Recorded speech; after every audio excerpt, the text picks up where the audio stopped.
Yeah,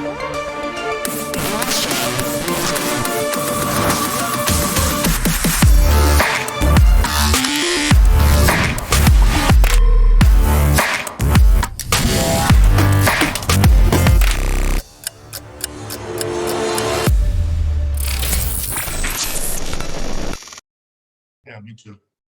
So you're talking to this nice man. Okay. Looks nice, man.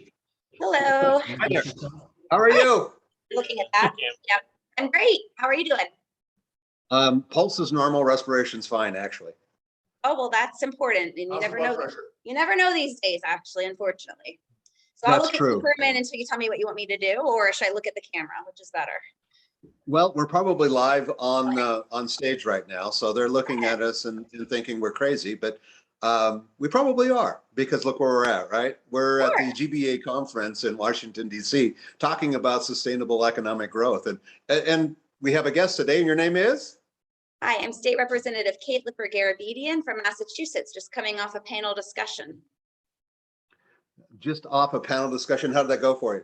It was really great, as you would expect in any sort of conference or convening. You learn a lot more than you knew before you started. It was really great to be joined by two other elected officials, one from Utah, one from Rhode Island, and also hear from people in the audience sort of what they're thinking about in terms of the intersection of this, technology, the industry, and then also policy making.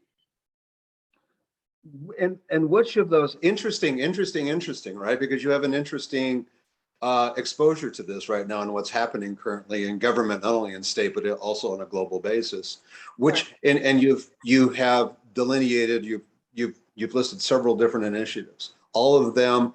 I mean, we could sit and talk about each one of those single initiatives for several weeks.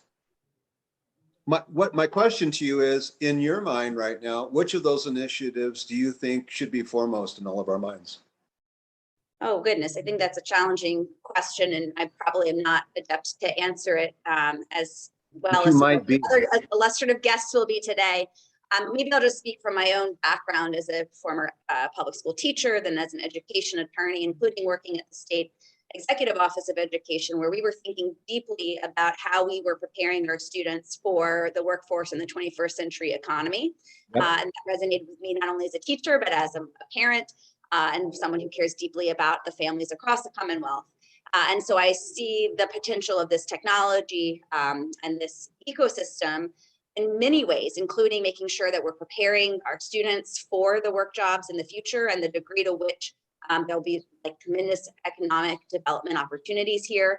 And also then considering ways in which government can function better to support our students.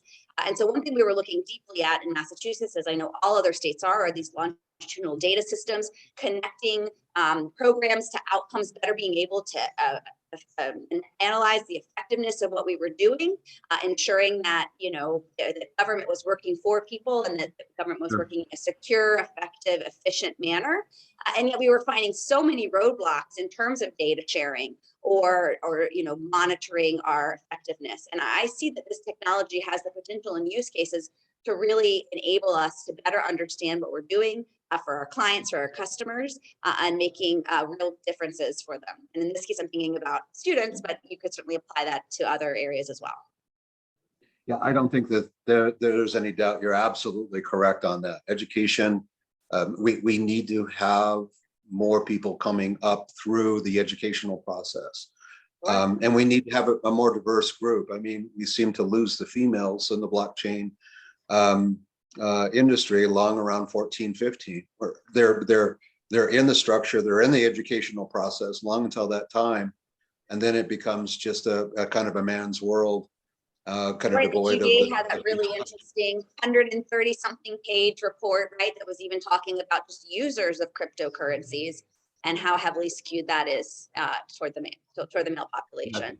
So that's right. One of the things that I included in a bill that I filed related to creating a commission to study blockchain technology and cryptocurrency is real attention and a charge to look at barriers to entry for underrepresented groups. That's really important to me as well. So thanks for underscoring that.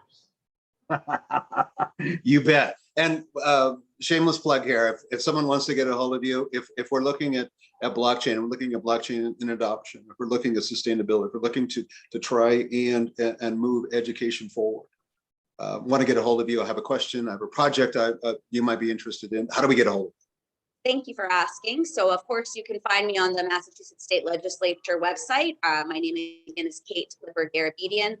You also could find me on LinkedIn under that name. I have Twitter, Facebook, and Instagram handles Kate4Rep, KATEFORREP. So you can also reach out in that way as well. And I'm really grateful for the time. It's been great to be here in person and also getting to learn a lot digitally and virtually with you and others of your colleagues, and welcome further conversation. Absolutely. Thank you for your time. Thank you for your efforts here. And thank you for attending the Global Blockchain Summit for Sustainable Economic Growth. Absolutely. My pleasure. Hope Thank everyone you. stays well. Take care.